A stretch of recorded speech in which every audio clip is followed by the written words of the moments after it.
May bihag tayong tatlo.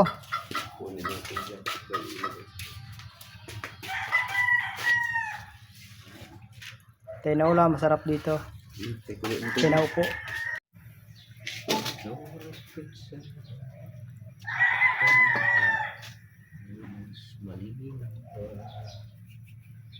Bilis siya.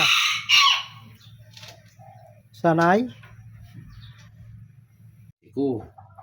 Kay Ano yan, pisik? Oo, babae. Anong luto, Ilocano? Hindi, ito, pinaupo sa asin pa, pisik. Ah, pisik. Para matikman din yung